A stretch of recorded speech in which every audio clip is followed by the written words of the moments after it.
it's a really important skill when I'm freestyling, right? And I've demonstrated this a lot. A lot of people call this scheming, where, you know, when I was a younger freestyler, if somebody gave me a word, I would just do one bar about that word and then I would move on and I would need another suggestion at that point.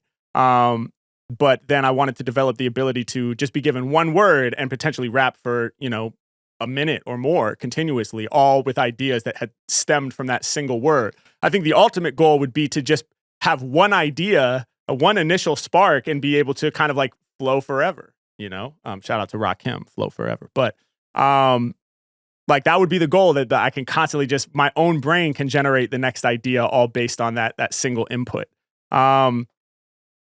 And so asking how to get better about that, I have some tips maybe that could be helpful. One, I would say, especially if you're early in your journey, don't try to do it while you're rhyming, right? Like don't try to get better at it while you're freestyling, because freestyling is not one skill. It's like a whole bunch of micro skills that are all bundled together that allow the freestyle to occur, right? Like there's the rhythmic aspect of freestyling in the pocket.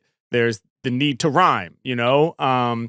There's the need to try to be coherent, you know, while you're freestyling. There's the delivery. There's so many things that are happening all at once. And so for me, anytime you want to get better at one single part of it, you have to kind of like isolate that one skill and extract it from the whole thing and then just work on it in isolation. And so I think removing the time constraint of trying to free associate while you're already rapping is mad helpful. So that's as simple as just doing it on a note card or in a journal or on a notes app on your phone or computer, whatever, and just type one word. You know, think of a word or use a random word generator or anything. Look around the room and take the word wall and then just type wall. And then, okay, what does that make me think of?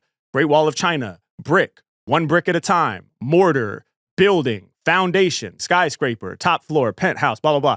And so you can just do it on a list. And I did that quickly as an example, but I've been practicing this, you know, my whole career, right? So you might write wall and be like, I don't know. You sit there and think. I will say you don't want to overthink it, you know? And I think almost anybody that has you know, a mastery of the English language or whatever language you're doing this in, but I only speak English, so we'll stay there, could go from hand to finger, right?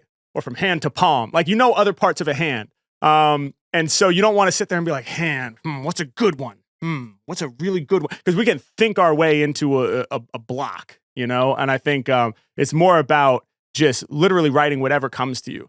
And by the way, it doesn't have to be something that makes sense to anybody else. So if you have some unique association with the word hand or the word wall or whatever word you're dealing with that would only make sense to you, like if you first write wall and then the next word is river, I don't understand that association, but maybe you do, right? So as long as it makes sense to you, then it's sufficient, you know? And again, this is one of those things where you want to be in that non-judgmental state where you're just kind of going and letting it flow.